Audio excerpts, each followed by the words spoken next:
Sobat Diet Kalori, bertemu kembali dengan saya Erwin Eka, founder dari dietkalori.co.id, dan di video kali ini saya akan membahas tentang kenapa seseorang ya sudah melakukan berbagai macam cara tetapi mereka masih sulit untuk menurunkan berat badan mereka. Jadi berat badan mereka stuck ya di angka tertentu dan sangat sulit untuk membuat mereka turun lagi sampai ke kondisi yang ideal. Nah, akan saya jelaskan di video kali ini, jadi Anda simak sampai dengan selesai ya. Jadi kenapa berat badan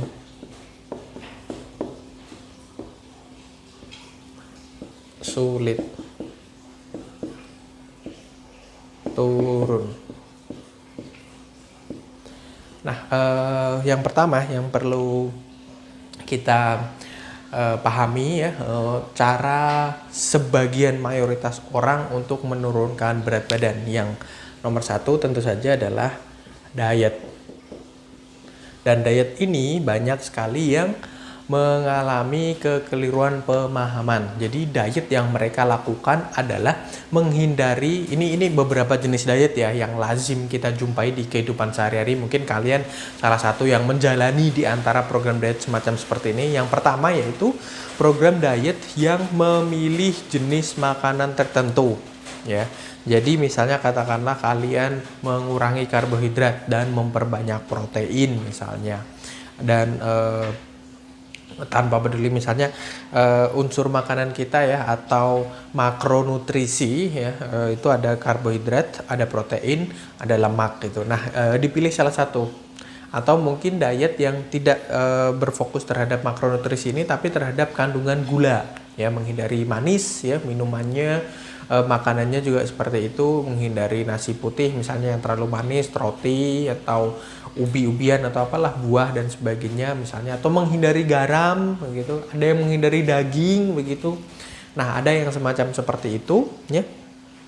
Tetapi ya yang membuat kenapa sulit turun berat badan, mereka menghindari salah satu tetapi juga memark up atau menaikkan yang lainnya. Misalnya mereka menghindari garam tetapi karena mereka tidak pakai garam ya, dietnya ya, yang notabene katanya garam itu mengikat lemak dalam darah dan sebagainya, tapi makanan-makanan lain karena mereka merasa diri mereka sudah menjalani diet yang cukup efektif dengan menghindari garam, dengan tidak pakai garam, sehingga makanan-makanan lain dengan sebebasnya, sepuasnya mereka bisa konsumsi. Tentu saja berat badannya sulit turun atau stuck di angka tertentu seperti itu ya. Atau mungkin ya diet yang dimana tidak mengurangi atau menghindari jenis makanan tertentu, kandungan tertentu, tetapi dia mengurangi takarannya, mengurangi porsinya.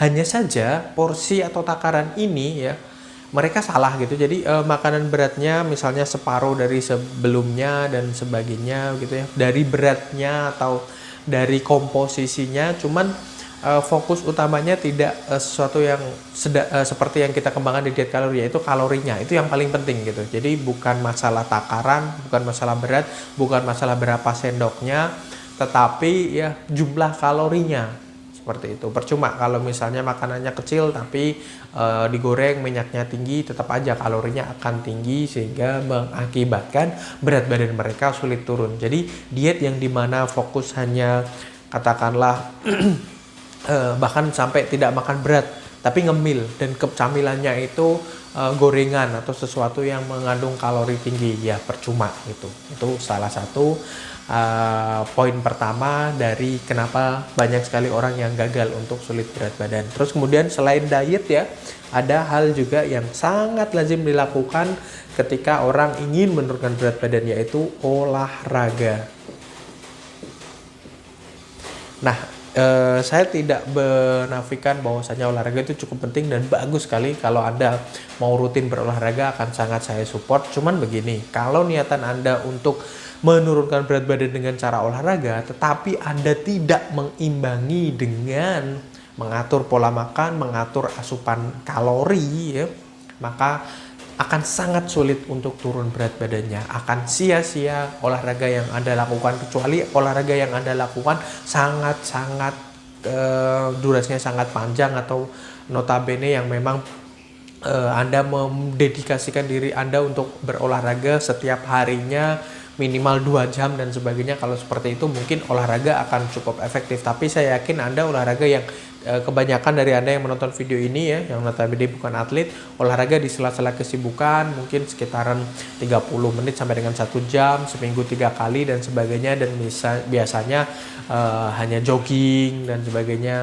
Ya, jumlah kalori yang dibakar juga tidak terus kemudian sepadan dengan makanan. Dan banyak juga yang orang yang mentang-mentang udah olahraga ya, karena mereka merasa membakar lemak, membakar kalori, mereka setelah itu langsung makan, dan makannya porsinya cukup banyak, tidak dijaga karena sudah olahraga seperti itu. Nah, ini harus Anda perhatikan. Jadi mengatur asupan kalori yang masuk supaya benar-benar seimbang, tidak berlebih atau bahkan minus gitu ya, kurang dari kebutuhan harian kalian, supaya lemak yang tersimpan dalam tubuh diubah jadi energi, itu bahkan jauh lebih efektif untuk menurunkan berat badan dibandingkan olahraga yang tanpa disertai pemahaman seputar kalori tadi, yang asal makan saja atau bahkan makanannya atau jumlah kalorinya cukup besar dalam kehidupan kalian sehari-hari. Terus kemudian yang ketiga, ini juga lazim sekali ya, yang terakhir ini adalah bergantung terhadap obat atau minuman atau teh atau herbal atau apapun itu. Nah, kita sama sekali tidak menganjurkan bergantung terhadap ini. Memang ada yang bisa mengakselerasi, mempercepat proses pembakaran lemak, mempercepat atau melancarkan proses BAB dan sebagainya. Tetapi lemak dalam tubuh kita yang sudah kadung tersimpan itu akan sangat sulit untuk dihilangkan hanya dengan mengkonsumsi teh, obat, minuman, herbal dan sebagainya. Jadi susu ya misalnya, tanpa diimbangi dengan yang pertama tadi diet yang benar ya salah satunya dengan diet kalori. Anda bisa cek di dietkalori.co.id. Jadi tidak bisa terus kemudian bergantung terhadap obat-obatan itu saja. Dia bisa untuk katakanlah meluruhkan lemak yang habis dari makanan yang kita makan, membantu untuk diekspresikan oleh tubuh itu bisa-bisa saja. Atau misalnya air perasan lemon, air jeruk nipis dan sebagainya itu membantu mengelunturkan lemak yang ada di dalam sistem pencernaan kita, itu bisa-bisa saja. Tapi lemak yang sudah terlanjur lama, terlanjur memang sudah disimpan oleh tubuh kita sebagai cadangan energi, tidak semudah itu Ferguso untuk menghilangkannya seperti itu. Nah, ini 3 hal yang selama ini lazim kita jumpai, dan pembahasannya tadi kenapa berat badan sulit turun. Jadi kalau ini hanya bergantung terhadap ini tanpa diimbangi diet, no ya. Kalau ini mungkin kalau extra hard gitu ya, benar-benar dedikasi seperti atlet gitu, dan atlet makanannya juga luar biasa banyak gitu, tapi memang dedikasi mereka dan jam-jam harian mereka, aktivitas mereka selalu dipenuhi dengan olahraga, ini maybe yes kalau memang Anda getol. Nah, ini yes dengan catatan tadi gitu ya, memilih diet yang benar-benar tepat seperti itu. Oke, saya rasa itu mudah-mudahan menginspirasi Anda sekalian.